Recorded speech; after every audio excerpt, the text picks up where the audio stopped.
Hi dear students, 10th കഴിഞ്ഞു, +1 start ചെയ്തു, classes തുടങ്ങി, സയൻസ് സബ്ജക്റ്റ് ഒക്കെ എടുത്തു. പലപ്പോഴും നമ്മൾ സയൻസ് സബ്ജക്റ്റ് എടുക്കുമ്പോൾ നമ്മുടെ മനസ്സിലൊരു ഡ്രീം ഉണ്ടാവും അല്ലേ? സയൻസ് റിലേറ്റഡ് ആയിട്ടുള്ള ഏതെങ്കിലും ഒരു പ്രൊഫഷണൽ കോഴ്സ് ആയിരിക്കും നമ്മുടെ മനസ്സിൽ ആദ്യം ഉണ്ടാവുക. ഒത്തിരിയെങ്കിലും കുട്ടികൾക്ക് ഡോക്ടർ ആവണം അല്ലെങ്കിൽ മെഡിക്കൽ റിലേറ്റഡ് പ്രൊഫഷനിലേക്ക് പോകണം എന്ന് ആഗ്രഹം ഉണ്ടാവും. ഇനി ചില കുട്ടികൾക്കാണെങ്കിൽ എഞ്ചിനീയറിംഗ് ആയിരിക്കും ഇഷ്ടം, എന്നാൽ മറ്റു ചിലർക്ക് BSc MSc കോഴ്സുകളൊക്കെ പഠിക്കണം എന്ന് ആഗ്രഹം ഉണ്ടാവും. എന്നാൽ ഈ 11ൽ എത്തുന്ന സമയത്ത് നമ്മൾ അവെയർ ആവാത്തൊരു കാര്യമാണ്, 12ന് ശേഷം ഒരു പ്രോപ്പർ എൻട്രൻസ് എക്സാമിലൂടെയാണ് ഈ എല്ലാ കോഴ്സിലേക്കും നിങ്ങൾക്ക് ജോയിൻ ചെയ്യാൻ പറ്റുക.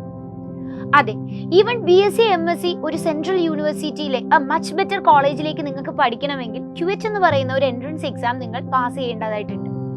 അപ്പൊ ശരിക്കും പറഞ്ഞാൽ നമ്മൾ +2ലേക്ക് വരെ പഠിക്കുമ്പോൾ ബോർഡ് എക്സാമിനെ ഫോക്കസ് ചെയ്ത് പഠിക്കുന്നത് നമ്മൾ പലപ്പോഴും +2ന് ശേഷമാണ് ഈ എൻട്രൻസ് എക്സാംസിനെ കുറിച്ച് പ്രോപ്പർ ആയിട്ട് അവെയർ ആവുക. എന്നാൽ ഈ എൻട്രൻസ് എക്സാമിന് ആ +2ന് ശേഷമുള്ള പ്രിപ്പറേഷൻ ഇനഫ് ആയിരിക്കുമോ? അപ്പോൾ അത് മനസ്സിലാക്കണമെങ്കിൽ ആദ്യം നമ്മൾ ഈ എൻട്രൻസ് എക്സാമിന്റെ ഒരു കോമ്പറ്റീഷൻ മനസ്സിലാക്കണം. അപ്പൊ ഞാൻ ഇന്ന് പറയാൻ പോകുന്നത് മെഡിക്കൽ ആസ്പിറൻസ് ആയിട്ടുള്ള കുട്ടികൾ എഴുതുന്ന നീറ്റ് മെഡിക്കൽ എൻട്രൻസിനെ കുറിച്ചാണ്. നിങ്ങൾ എല്ലാവരും കേട്ടിട്ടുണ്ടായിരിക്കും നീറ്റ് മെഡിക്കൽ എൻട്രൻസ് എക്സാം എന്ന്. ഈ എൻട്രൻസ് എക്സാം +2ന് ശേഷമാണ് എഴുതുന്നതെന്ന് നിങ്ങൾക്ക് അറിയാമായിരിക്കും. അത് മെഡിക്കൽ കോഴ്സസിലേക്കുള്ള എൻട്രിക്ക് വേണ്ടിയാണ്. മെഡിക്കൽ കോഴ്സസ് എന്ന് പറയുമ്പോൾ MBBS BDS കോഴ്സിനാണ് ഡയറക്റ്റ് എൻട്രി ലഭിക്കുക. എന്നാൽ ബാംസിനും അതുപോലെ തന്നെ നമ്മുടെ ഹോമിയോപ്പതിക്കിനും സിദ്ധയ്ക്കും even BSc nursing in central യൂണിവേഴ്സിറ്റിക്ക് വേണ്ടിയും ഈ ഒരു എൻട്രൻസിന്റെ സ്കോർ ചെക്ക് ചെയ്യാറുണ്ട്. സോ ഒരുപാട് മേഖലയിലേക്ക് നിങ്ങൾക്ക് എത്താൻ ഈ ഒരു എൻട്രൻസ് നിങ്ങളെ ഒരുപാട് ഹെൽപ്പ് ചെയ്യും. എന്നാൽ ഈ എൻട്രൻസ് എക്സാമിന് +2ന് ശേഷം ജസ്റ്റ് ഒന്ന് പഠിച്ച് എഴുതി കഴിഞ്ഞാൽ കിട്ടുന്ന ഒരു എക്സാം ആണോ?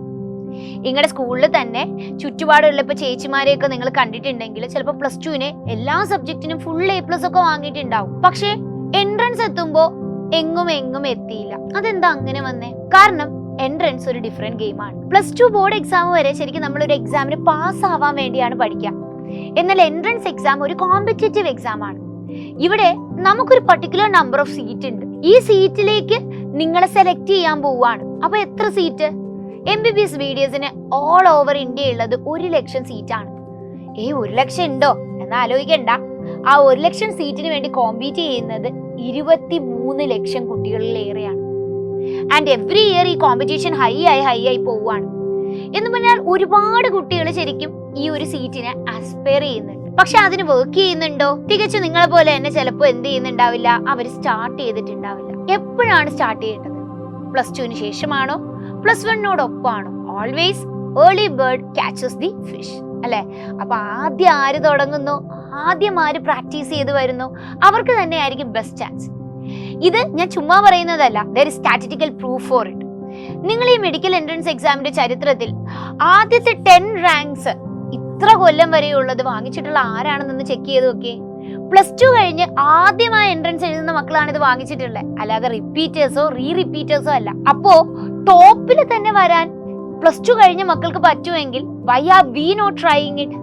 എന്തിനാ നമ്മൾ +2ന് ശേഷം 1 വർഷം ചുമ്മാ പാഴാക്കുന്നത്? So should we start from earlier or do we have to wait for our +2 board exam? ഒരിക്കലും നിങ്ങൾ അത് ചെയ്യരുത്. കാരണം +1നും +2ലും നിങ്ങൾ പഠിക്കുന്ന അതേ സിലബസ് തന്നെയാണ് ശരിക്കും എൻട്രൻസ് എക്സാമിനും ഉള്ളത്. ഒരേ ഒരു വ്യത്യാസമേ ഉള്ളൂ, ഇവിടെ നമ്മൾ ചെയ്യുന്ന ക്വസ്റ്റ്യൻ പാറ്റേൺ ആണ്. +1 +2ന് നമ്മൾ സബ്ജക്റ്റീവ് എക്സാംസ് എഴുതി ഫലിപ്പിക്കുമ്പോൾ ഇവിടെ നമുക്ക് ഒബ്ജക്റ്റീവ് ക്വസ്റ്റ്യൻസ് ആണ്. ഒരേ കാര്യത്തിന്റെ തന്നെ സബ്ജക്റ്റീവ് ഒബ്ജക്റ്റീവ് ക്വസ്റ്റ്യൻസ് നമുക്ക് ഒരേപോലെ അങ്ങ് പഠിച്ചു വെക്കൂടെ? പറ്റും. കാരണം ഒബ്ജക്റ്റീവ് എക്സാമിന് വേണ്ടി നിങ്ങൾ ഓരോ ക്വസ്റ്റ്യന്റെ ആൻസർ പഠിക്കണ്ട, പകരം എന്ത് ചെയ്താൽ മതി, ആ സബ്ജക്റ്റ് തറവായിട്ട് പഠിച്ചാൽ നിങ്ങൾക്ക് തന്നെ ആൻസർ ചെയ്യാം.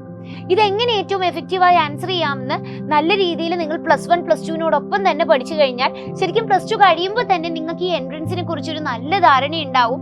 And it will be very easy for you to crack these competitive exam. ഇവിടെ നിങ്ങൾക്ക് ഒരു പ്രഷറും ഇല്ല. +2 കഴിഞ്ഞ് നിങ്ങൾ ഡയറക്റ്റ് എഴുതുന്നതാണ്. 1 വർഷം നിന്നതിന്റെ ടെൻഷൻ ഇല്ല. ഇനി നിങ്ങൾ +1 +2ൽ എന്തെങ്കിലും തെറ്റായ കൺസെപ്റ്റ് പഠിച്ചിട്ട് അത് 1 വർഷം കൊണ്ട് നിന്ന് തിരുത്തി പഠിക്കേണ്ട ആവശ്യവും വരില്ല. So it's always better to start early.